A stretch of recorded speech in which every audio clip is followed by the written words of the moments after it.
not joking. All my guys, them know me.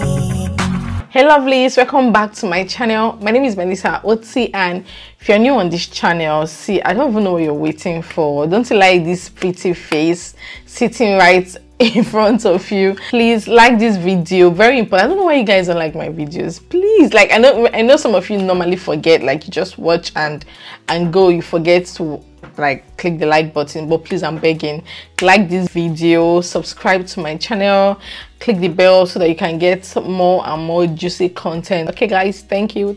So people, currently Home Office is on a crackdown to deny visas, to deny people entry into the UK. Like, you know, a lot of things have been happening when it comes to this care visa. When I'm talking to some of my friends that are content creators, like when we are just gisting randomly, I'm like, why is Home Office not doing anything about this? It's not like they don't know. They know about these things, because there is no way they will say they don't come across our videos or they don't come across content creators on other platforms. See, I keep saying it, just like when you're in the UK, in your workplace, your manager or whoever that is in charge of your department definitely knows every single thing that is happening in your department. So if you think nobody is seeing you, hey, you are lying. I see. Somebody is seeing you, somebody is watching you. They are just deciding to keep quiet, compiling your documents or whatever you're seeing, compiling it, waiting for your judgment day, the day that your cup is full. Like the way my Nigerian people will say it, when your cup full. We're having that conversation, and I was telling them that they definitely know what is going on. They know, like they 100% know.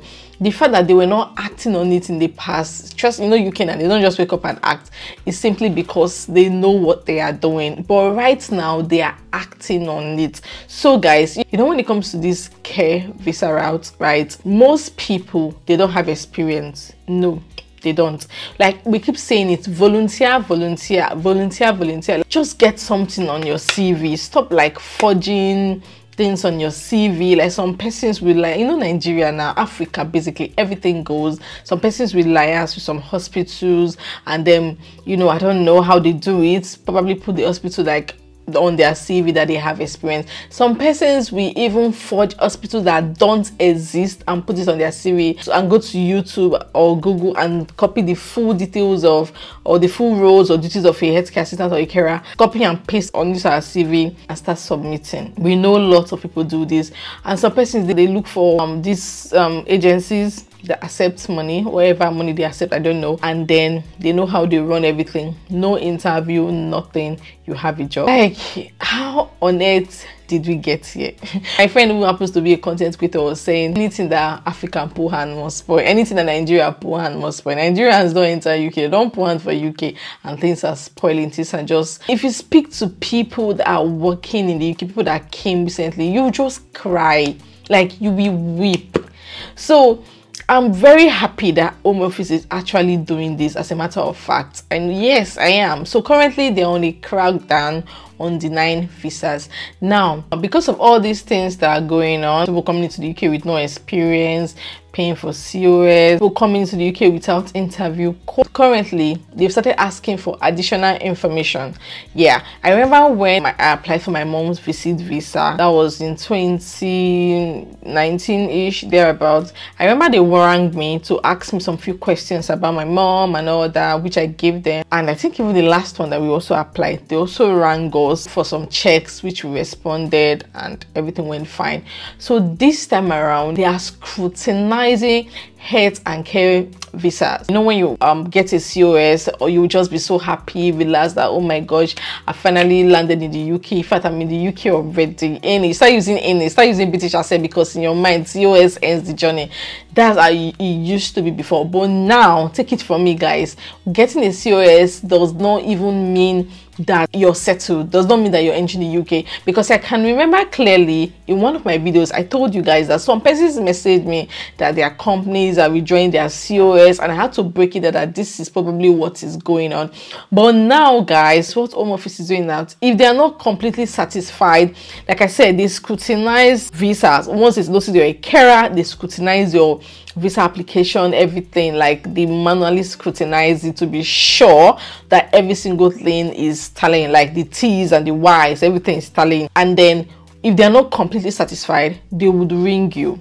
And what are the things they normally ask? Evidence of prior experience in a relevant field to the role you are undertaking in the UK. You know, normally it just ends in reference. I mean, okay, I don't know how your employer would do it, just to make sure everything looks okay, so that even if they're investigating tomorrow, they'll see that, oh, you actually got reference, you actually have experience, this, that. Now, Home Office will ask you for evidence of prior experience. Now, you don't have any experience, so what exactly are you going to provide? You see the problem, guys. What exactly are you going to provide? Like the hospital that you forged or whatever, what if they now decide to ring, oh, the number will be unavailable? Do you think they'll be completely satisfied to now grant you that visa? Definitely not. So secondly, qualifications to show that you have the requisite skills set to undertake your roles in the UK. Now, evidence of your skills, the skills that you claim to have, because definitely it's assumed that before you got this job, you definitely have skills,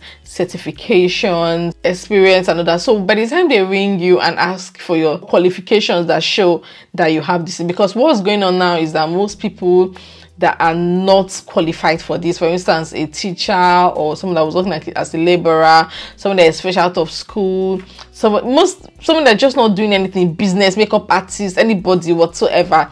Now, there's Florence Academy that you can easily just go and, you know, pick some of the relevant courses and pay and get your certificates. I think some are even free. I'm not quite sure. Like, there are so many sites that you can even get this certification. Courses like health and safety, dementia, fire safety, food safety, or you know, this kind of courses that are related to care, to show that at least you have knowledge of what you're doing. Most people, they don't even bother about it because obviously they know they have their money, so they are not even bothered about all these things. So by the time they call, let's say for instance you already paid to get a job and they call you for evidence of this, how do you provide it? Like, guys, how do you provide it?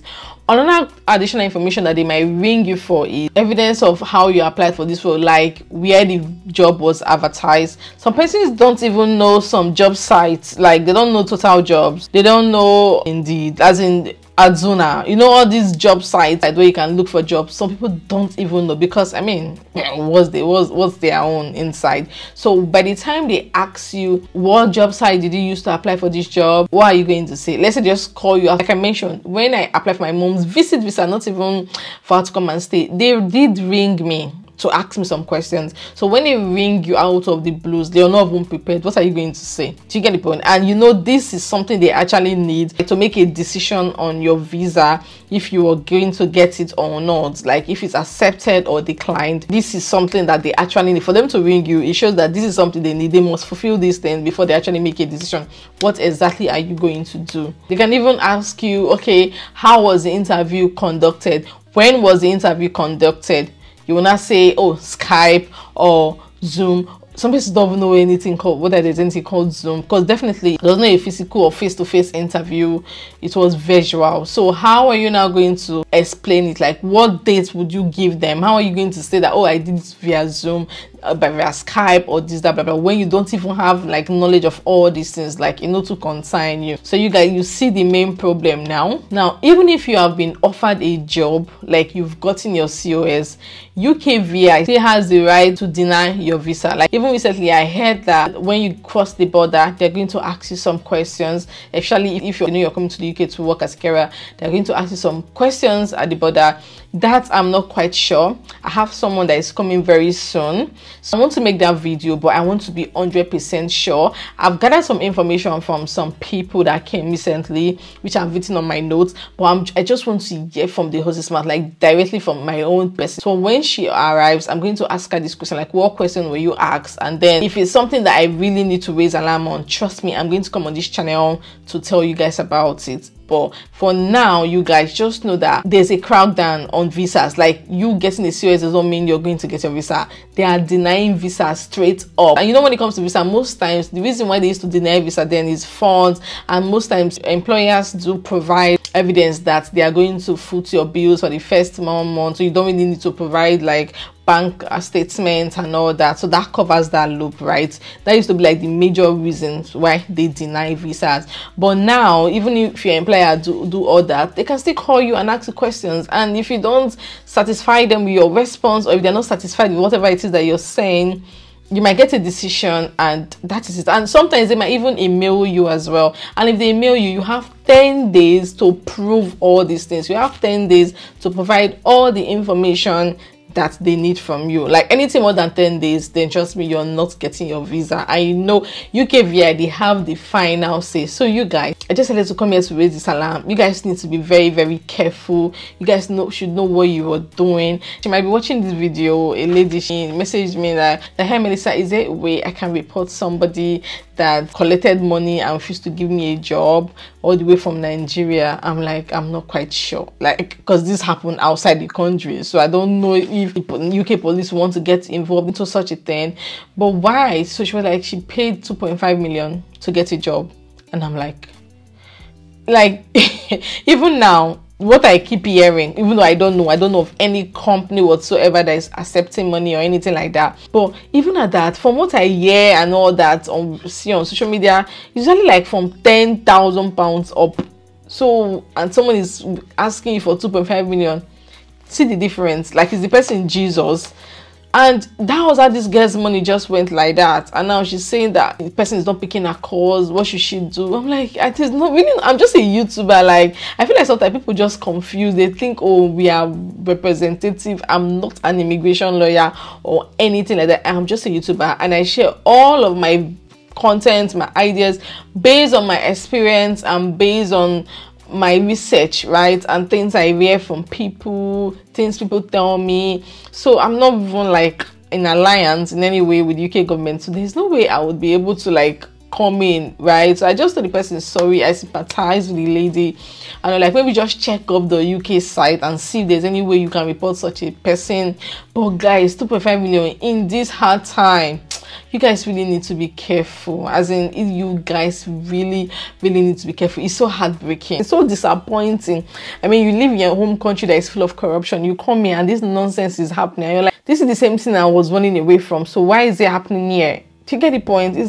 It's frustrating. There are some agency companies that they are not paying people their annual leave. I'm telling you, they're just paying people their basic pay without annual leave, because ideally is either they accrue their annual leave and collect it when they want, or you add it to their pay. That's when you're working for agencies. Some don't even pay people for their annual leave, like something they're entitled to. And these people, even when you advise them, they're like, I beg, I don't want problem. Hi guys, a lot of things is just going on, and I'm like, let me just come on here and tell you guys the things that are happening now. Hope you will learn a thing or two. And thank you so much for watching this video, and of course I will see you all in my next one. For now, bye guys.